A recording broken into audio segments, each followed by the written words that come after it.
Hello, everyone. Welcome to It's Sybil. I am Sybil Wilkes, and we have a smaller group than normal. Can you stop doing that, please? Thanks. Um, It's really weird from that angle. That's all I'm going to say about that, Stephen Hill. yeah, it's and it's much smaller than I'm sure that. So You are not doing yourself justice at all. Trust me. Oh, trust me, I probably am, but that's why I'm the luckiest guy in the world. hello, Myra J. How are you? I am well. I am very well. Thank you. Are you good? And Stephen Hill. As promised last week, on my way to the VMAs, but there was no way that I was missing this show right here at all. At all. Uh-uh. Okay. No, I'm great. Well, I'm great. Let's get it. good. So what's new? I'm Well, kidding. right. Anything happened in the last 24 hours we should be discussing, Sybil, Right, our right. fearless leader? So, did both of you watch the debate? Yes, I did. What could possibly be the only face-to-face debate between Vice President Kamala Harris and former President Donald Trump? Yes, yes, So, yes. off the top of your heads, just initially, what are your thoughts? Was there a winner? Was there a loser? Was it a draw for you? She definitely won the debate. But this is the biggest thing to me. How many people seem surprised? I'm like, first of all, Yeah.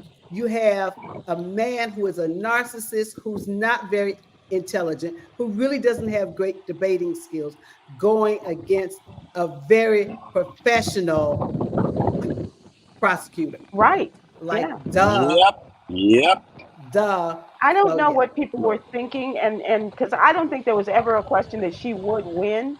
It was a question of who would show up in Mhm. in, in the role of the former president. And the worst guy showed up. Look, here's the thing. He couldn't even look at her, and I was stunned. What I really wish there's a couple things I wish she had done during that debate. She was a clear winner, but when it comes to swaying votes to one side or the other, I'm not sure how successful that happened. Mhm. I'd like to believe that people saw him being unhinged and saw her being presidential and made a vote on that and decided to vote on that side.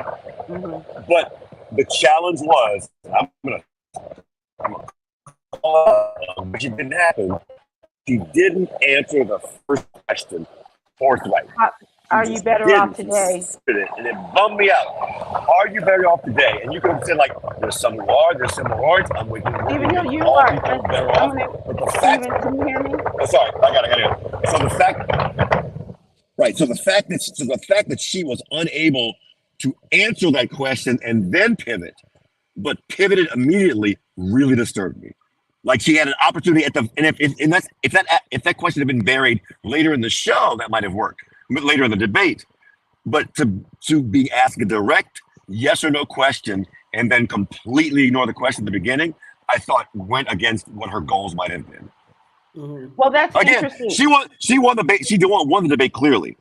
She outboxed him. She out slugged him. All of that stuff. I just wanted her to be as strong as possible, and that opening thing made it less strong than it could have been. I'm not sure that she had found her legs at that point. I I think she was a little nervous right in the beginning. Maybe in and the first 10 minutes of the debate. I Yeah. know I would have been. I'm not, and I'm no prosecutor, but I think that she was finding her legs and finding her voice at that point, and trying to get, and all of the stuff that she had to remember, because she obviously had been going through coaching, and it had been announced by her team that she, Right. was going through debate practice and all of that kind of stuff. Whereas Donald Trump is not one who practices; he is one who just kind of, But flies Still should I right answer that into the but question. I debate. am not Still disagreeing. should answer No, the question.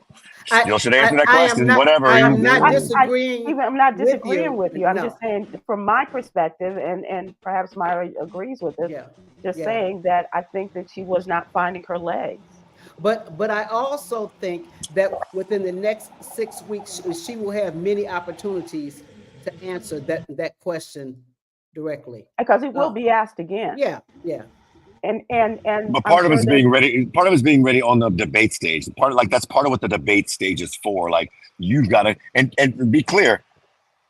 Trump did things that were worse later on, like in terms of just completely avoiding yes or no questions. It was just, again, just unfortunate for whatever reason that she couldn't realize that moment was a moment for her to get a encapsulating statement and then say the thing that she wanted to do, which would have made everybody go like, Well, because for now debate, all of her for debate detractors, all of her 101 detractors are gonna go like, purposes, I didn't do it. What's that? for debate 101 purposes, I agree. I don't think that Mhm. that situation, and this was, new for her going up against Donald Trump. I just think that maybe she failed in some eyes.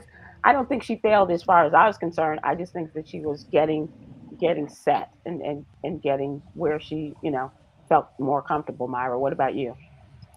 Yeah, she could have given a more direct answer, but I do believe after about 10 minutes, she did find her legs and find her voice, as opposed to Trump. Trump was Trump. He did exactly what I thought he would do. He really didn't answer questions. He tried to turn around and throw things back on her. I really admired the way she took it to him initially and went over and shook his hand. Because if you notice, she sort of walked to the middle of the stage, Yeah, That and was a dope he, and move. then That was a he dope move. turned, That was a yeah, great move. he turned toward the podium like he was going to right. ignore him. That's a And she was great like, move. Oh no, oh oh no, no. Great baby. move. Oh no, you're going to Yeah, ignore no, me you right gonna in get my this hand. face. You get it. Right. You gonna get this hand. You gonna get this One hand. way or another. You One way or getting this another. hand. And you're going to No, get the correct pronunciation Kamala of my Harris. name. Yes, Kamala yes, Harris. That's right. Oh yeah, that was a great move. Great move. Yeah, yes, yeah. yes. So we're going to invite people also to share their thoughts about the debate that happened. I think that if the Trump people are smart, they will en- encourage him to do some more coaching and do a second debate. Well, he has stated that only people who are losers Right. want a second debate. And Yeah. since he Yeah. clearly won, Mhm. that he Yeah. doesn't Mhm. see a Yeah. need to do a Yeah. Yeah. second debate. So why did he Yeah. show up in the spin room Spin instead of room. let his people do that for him last Yeah. night? Yeah, Yeah. yeah. Michelle Lynn Summerall said on Facebook, yes, she was just breathing deeply on that question. She could have nailed it then, but it's cool. She took him out, and I Mhm. agree. Not to undecided voters. She did. I mean, she took them out to all of us who I loved her and I'm wanted to not win even sure anyway. they're undecided. I think that they're just being difficult, Stephen Hill, because they could have found an answer in what she said. They chose not to, and I think they're choosing to be difficult. I don't think that there are any undecided people now. I really don't. You should I think really they're being check. disingenuous. Feel. Oh, really? I Yeah, don't. really. I think, and you're a Midwesterner, so you know there are people who are struggling with. I want my president to be presidential, and I want an extra $100 in my paycheck the next week. Which, I do too. I do right, too. And I right, know this, but I right. don't. But I But there's feel others. comfortable. There are others who are struggling between that. You're not struggling. Others are Oh struggling yeah. between that. Oh yeah. Yeah. We are struggling between paychecks, but No, no, it no. is. You're not struggling between that decision. You're not. You No, have no. no. You're right. It. You're right. You're not. And there are people who are struggling between that decision because of those things. They believe that. Look, for a lot of people, Trump is a fiscally superior candidate. I know No, y'all hate he's hearing not. that. No, he's not. Okay. All He's right. Okay. not. All And right. I will argue on her behalf that he's not. What Okay. he No, is about is lining his own pockets and those of his friends. He doesn't, like There. she said, he doesn't There give a are a damn group about of me. people. There are a group of people for whom his fiscal policies will be beneficial. That in their minds, in their poor minds, I know. Not in my mind. I am one of them. I will never because vote you're for one of the him, rich fat but there cats. are people for whom his policies. No, no, no. But you're not. You keep trying to push it off to something else. Sybil. The point is, there are people for whom Trump is a better fiscal candidate. I am one of them. I will Because never vote for you him. I will didn't vote for lose as Kamala. much But money. my point is, my point is, there are other folks who are undecided who take that into account. I hate everything about him. I hate his racism. I hate the way he approaches it. But dog it, I'm going to have more money in my pocket if I vote for him versus I want my person to be presidential. So that's all to this point. Like there are still undecideds out there. After the debate, you could go to any local channel who had a panel of undecideds talking about what the debate meant to them. So don't And I believe think there's they're full of it. undecideds. Nobody watching us is undecided.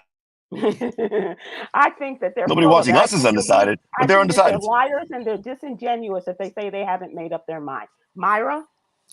To me, yes, Stephen is right. There are people who are undecided. To me, I don't know why the heck they're undecided. I'm like, I don't know if you want to find out if she's a Scorpio. It's like, well, I still don't know where her views are.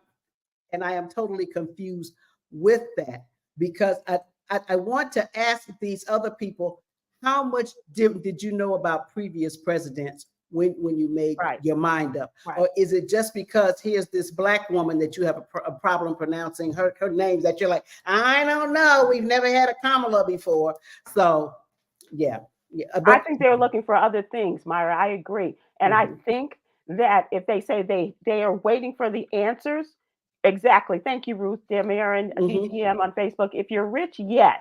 Not middle class or poor. Exactly. That's when you think that he's the president for you. Okay. Manuel Murphy on Okay. Facebook. All How can right. that be, Stephen, when he added $7.8 trillion to the national debt? How fiscally sound is he there?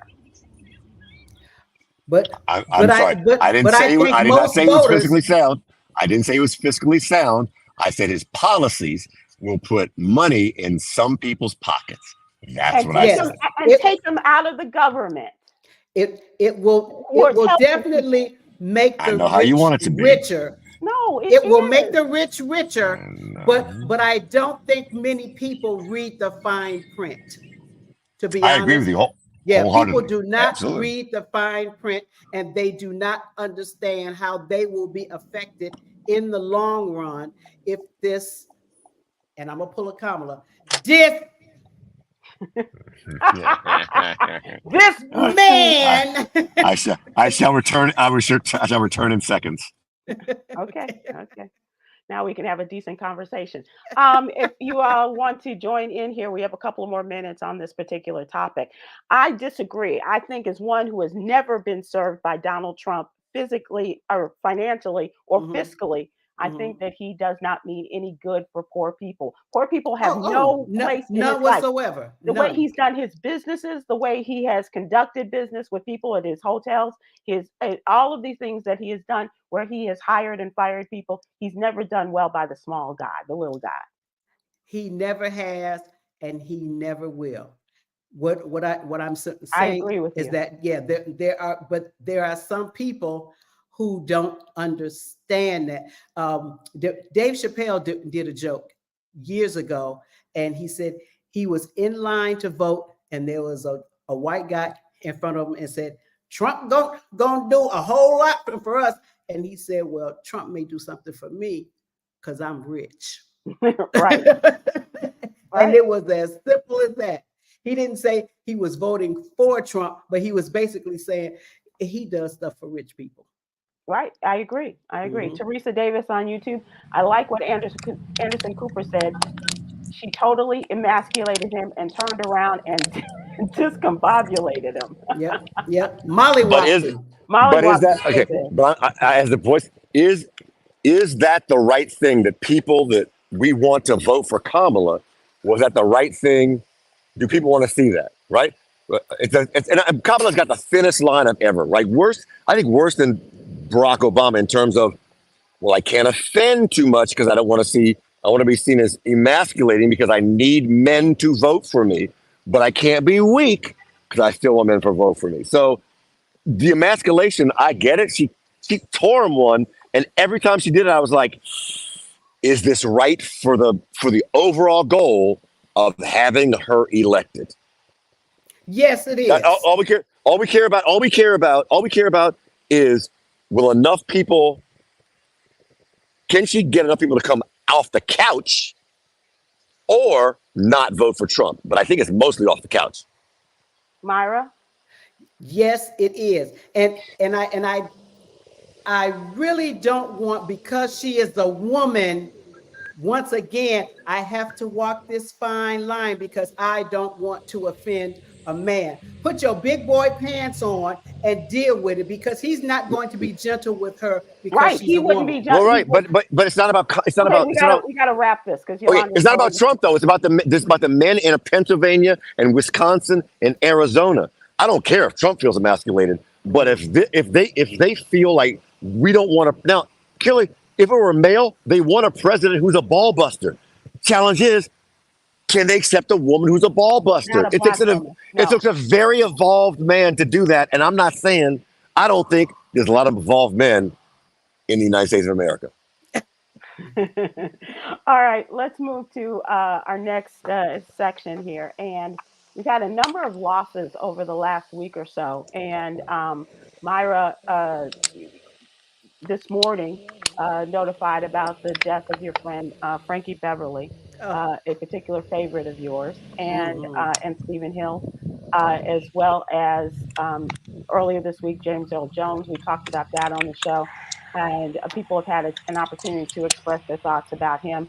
And Mhm. Rich Homie Quan died what Yes, is indeed. believed to Mhm. be, well, the conversation has been about an overdose. Mhm. And And we also lost Sergio Mendez. I know, and I Cesar was like, Mendez.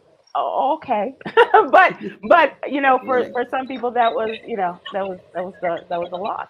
Um, who would you like to address first? Oh, God. Well, let me just say, real quick, for all my people who were into bossa nova, Sergio Mendez and Brazil '66. As a kid, this was just such wonderful, wonderful music. And I know we have a lot of people to talk about soon. So I just want to say, love you, Sergio. Great job. Rest in And peace. before you do that, let's talk about your friend Frankie Beverly. That Ah, was a surprise Frankie. to a lot of people, Yeah. soon after he had officially retired. Yeah. Frankie was one of those people. If you can't think about a Frankie song and not smile, Right. and not Yeah, smile. that's it. People wouldn't. What I oh he hasn't had a hit in years. He didn't have to. I was amazed. Head. It was like, look, Frankie, just hold the mic out there. We know all the words. We'll sing all the songs. We'll do it for you. We'll do it for Right. you. We got Yeah. you. We got Yeah. you. And Yeah, that often happened at the yeah, concerts of late. yeah, Yeah. yeah, Hmm. yeah. Stephen Hill, what Love to. about you? Oh, look, my memories with him mostly are tied up in the Tom Joyner Morning Show cruise, right? When he was doing Mm. the all white nights at Tom Joyner cruise, and I got to meet him first in Boston when I was at WILD. He was an amazing dude, Mhm. musically proficient, and was southern. Excuse me, ladies and gentlemen, world famous Adam My Blackstone in the guys, back. Adam what's up? Blackstone here as we Hey, about to roll to the VMAs. Let nobody say It was I see that. it was a vibe. You just felt like Yes, everyone was on yes, the same accord. He was singing "We Are One" or "Southern Girls" or yes. That's "Happy my song. Feelings." Oh my Yes. gosh! I want to thank you before I let you go. It was like just name a song, and everybody was like, "That's my jam. That's right. my Yeah, jam." Yeah. Right. yeah, Yeah. yeah. Absolutely. Picnics everywhere. Every black picnic everywhere. It Oh, had to have that. oh. Beyonce, of course, remade "Before I Let Go" Mm-hmm, mm-hmm. for her video that she did from Coachella. Yep. Hmm.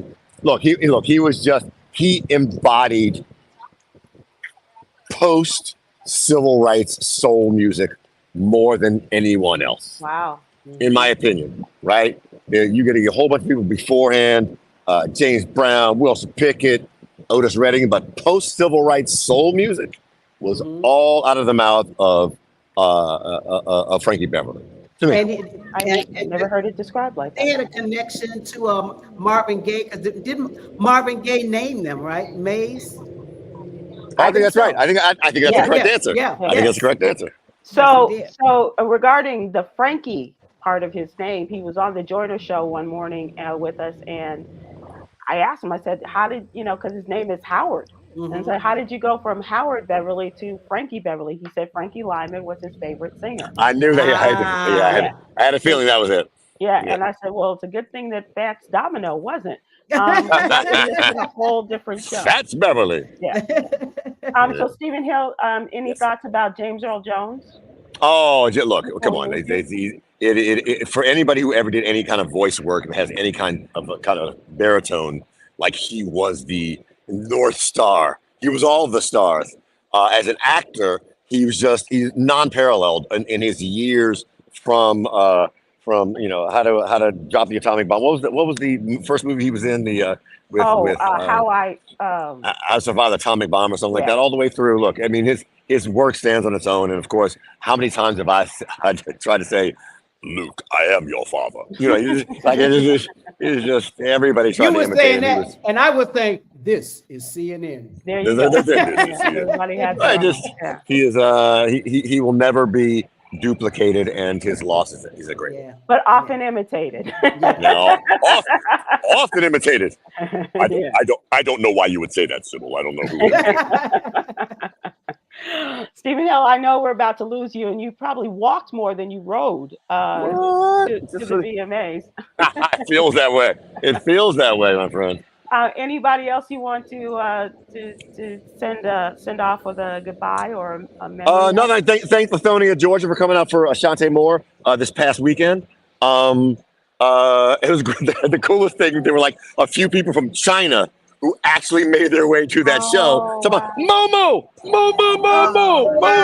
Nice. And so that was Very all the awesome. And explain to people that how she hurt. Oh yeah, that so she was on that Shanti name. Moore, Shanti Moore was on a TV show in China this past summer for 13 weeks, and for some reason, the very first week, the announcer nicknamed her Momo, and so that name stuck, and she's had it, and we're going back to China actually next week.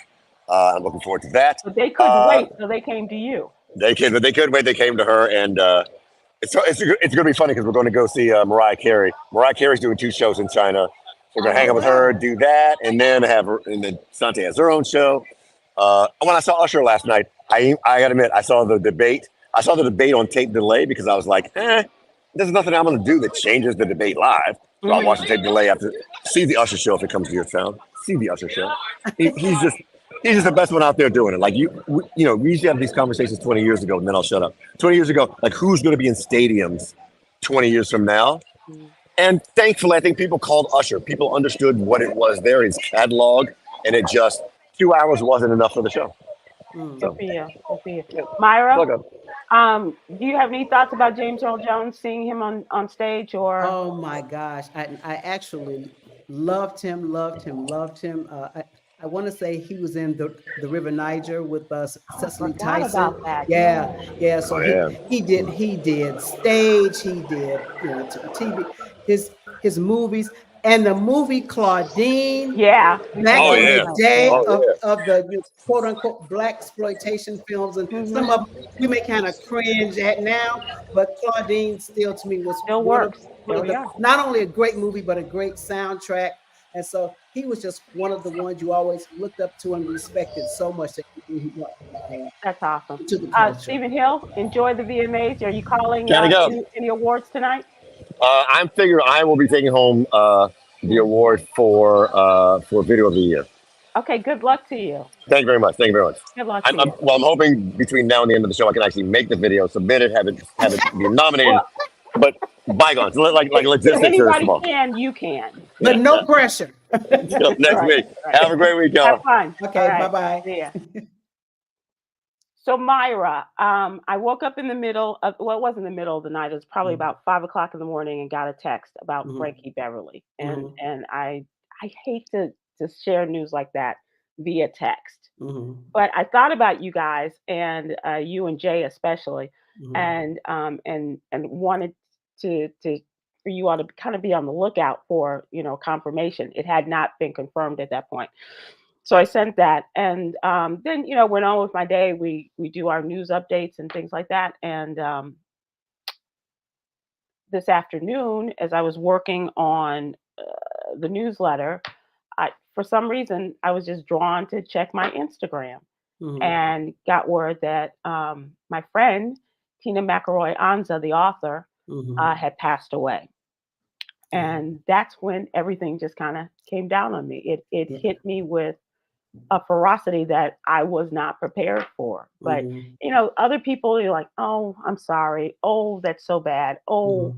But with Tina, it was just like, okay, I give up. I can't. She was Yeah.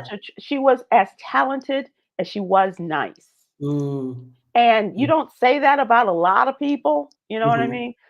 But she was really kind of like that mother figure that, and even with our years of working together as part of my book club, coming on the cruise and things like mhm. that, a tremendous talent, but just as nice as she was talented. I don't know what other way to say it. The Hand I Fan With, Baby of the Family, Mhm. and her other books, and she was one of those you just all of a sudden out of the blue, when something tells you to call somebody, she was one of those people. You ran across my mind, and I just wanted to call my good little schoolgirl and see how you Mhm. doing. And she Mhm. was one of those people, and she will be greatly missed. This week has been one of tremendous loss in our entertainment world. But as I get older and try to accept loss, I try to also look at it like, what a joy, what a blessing Yeah, that they were able to share our gifts with us. right. That we were able to, to take it in and appreciate them, for what they had to offer. And that brings me some comfort, and I hope it will, to you too, because I agree. I agree yeah. because you never know how people are going to pass through your lives and what the path Mhm. is going to be for. But while you have them, you know, thank you for what Yeah, you gave to me. Yeah, yeah, yeah, yeah, yeah. absolutely, absolutely, and to so many others. It was sad that the announcement was made by her good friend and her podcast mate, Wanda Lloyd, the incredible journalist, and Mhm. they have been friends since their freshman year at Spelman. They're now in Wow. their 70s, and so they've had that kind of friend. Sonia Marks on YouTube says today was a hard day. Mhm. R.I.P. to our Spelman sis and great author. Yeah, that Yeah. was Tina, and it was so great for her to embrace her age and where they are. Mhm. And they had this Two Old Chicks podcast. Mhm. And I was very honored to be asked to be a part of that, but just a tremendous human being. And Mhm. hopefully she and Janae, her husband, are reunited. That is my Mhm. prayer. That is my prayer. Just a real quick, kind of a Frankie story, but Yeah. back in the day when Sinbad was doing his Soul Beach music tour, blah blah blah, and we were down. It was Anthony Brown, Miss Dupree, and I don't think you were in the lobby with us, Sybil, at that time, because it was 2 a.m. and you were probably somewhere reading or sleeping. We were just being silly and had probably had And a living few your life. drinks. Yeah. Yeah, Mhm, mhm. and so as everyone was coming in the lobby, we would stop them. What are you doing coming in this hotel lobby at 2 o'clock in the morning? White people, everybody. And everybody was stopping to answer us, which we thought was hilarious because Right. we weren't anybody special. Well, about 4 a.m., here comes Eddie Levert. And Eddie was kind of walking kind of slow, like he Uh-huh. maybe had a couple of, we were like, Eddie Levert, what are you doing coming in this hotel lobby at 4 o'clock in the morning? And he turned us and he said, and then he turned around and went, F all y'all. Y'all didn't come see the OJs anyway. You know you came to see Frankie Beverly. And I was kind of like, yeah, he might be right on that. Yeah. Okay. Yeah. I Yeah. reached out to Tom today and you know how he felt about Frankie and as Steven said on the cruise and what have you. It was a tough day for him, but he was Tom on days like that. Uh he used to live on a golf course. He goes, "Oh, the golfers got it today." He said the fish got Fish. it Yes. today. Yeah, yeah. So, He texted me. He said, I'm playing Frankie Beverly so loud the fish are pissed off right now. yeah. So yeah. It's like, Yeah. oh, God bless you. So God bless you, Frankie. Thank you for all the years Mhm. of your talent and sharing it and bless your heart, y'all. Yes. Bless your Yes, heart. yes. Everybody put on your favorite Frankie this evening and let's just send him out with a bang. Yeah, come on, you Southern girls. Come on, come on, Mm-hmm. come on, come on. Mm-hmm. Myra, Yep. what is your favorite Frankie song? You know what? I happen to list them. Y'all not gonna believe this. I wrote down 16 songs. So let me feel. I'm gonna say, just for time's sake, Joy and Pain. Oh yeah, yeah. Mm-hmm. I Mm-hmm. reference that a lot today too. So all of you big Frankie fans, I was late to the Frankie fan club, but Dr. Freddie Haynes and to Donnie Simpson And Tom Joyner, I'm very sorry for your loss, and to you too, Myra. Yep. The OJs as well, because we know they all loved each other. Right, So, right. mhm. We're gonna close out with Yogi's Jewel, and today a growth mindset says I can rather than I can't. Inhale growth, exhale stagnation. Whew, whew, whew. Get out of here. Get out of here. And we're going to go as well. Oh, Janet Ferguson, I want to thank you. We want to thank you too, but we appreciate that as your favorite Frankie song. Thank you so much. We are one, and before I let go. Oh, come on now. Come on. Thank you all. We'll see you guys again soon, and go out there and be good to each other. Yes, enjoy the golden time of day. Woo, come on, Myra. Oh, Well I can done. do